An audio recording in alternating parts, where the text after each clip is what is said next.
Back into the Friday Eve edition of Good Morning Quad Cities. Looking for more summer-like warmth to continue today, the last day of September, by the way. Transitioning into a new month that looks like a little more warmth is going to hang on, but there are at least promising signs that we'll finally see some much needed rainfall. And we'll time that out for you here coming up in just a moment. Quick view though as we kick off our Thursday morning here. Mid-American Energy Eagle Eye overlooking a quiet downtown Davenport.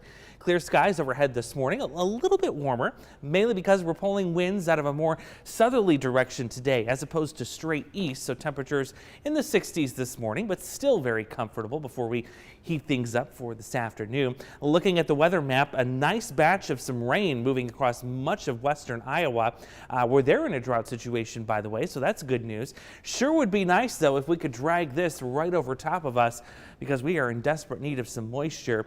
And while this system doesn't look like it's moving much right now, it will make some eastward progress and in a weakening phase be right over top of us by tomorrow. And that'll be our first opportunity at seeing some showers and storms even as we head into the weekend. So I'll show you what's going to happen today. A few more clouds. That's what's likely going to appear in our skies for this afternoon. Regardless, though, because we're pulling winds more out of the south, we'll still see high temperatures right about 89 degrees for this afternoon. We did that yesterday without an issue, and we're likely going to do that again today. Meanwhile, there you see the moisture slowly creeping off to the east. Not so much Friday morning, but by the time we get to Friday afternoon, more specifically Friday evening, that's when we'll see our first opportunity here at a couple of scattered showers, perhaps an isolated storm. But I think this will be very similar to last Friday, where we had mainly rain showers moving through, not as much lightning compared to what we usually see with this activity. But there you see, could be a brief downpour for some of those football games. But the coverage on this will remain scattered. We're not looking at widespread rain, but boy, do we need that. And we're going to be watching the drought monitor. This gets updated 8 o'clock this morning. So here's a reminder of last week. Severe drought now for all of the Sauk Valley, including Clinton, even just to the north of the Quad Cities, say towards Bettendorf, and the Quad Cities itself now in a moderate drought. Likely going to see this shift further south. Again, we'll get that updated at 8 o'clock, and I'll have that for you coming up on Good Morning Quad Cities at 11. Speaking of that drought, though, there's an interesting new climate study that came out regarding crop and soybean, especially corn production here.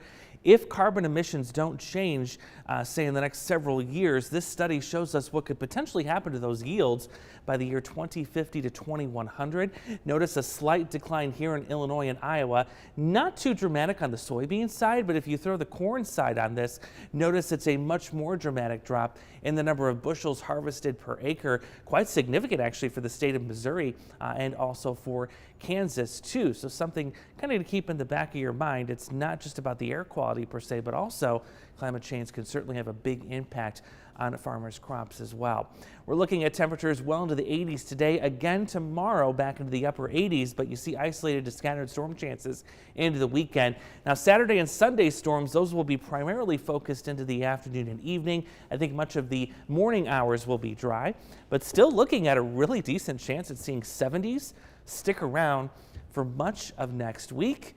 I won't even tell you what's coming beyond that, though. I'll save that for next hour. Okay. Because, yeah, summer probably not done yet still. Why couldn't we have been Channel 10 and not Channel 8? Right? Oh, yeah. So then we could have had a 10-day instead of an 8-day. That's true. Yeah. But we want our viewers to stick around as long as possible, so I kind of like that tease. Yeah, little tease for you. Channel 30. Channel 45 at 4:47. Thanks, Andrew. Still ahead, the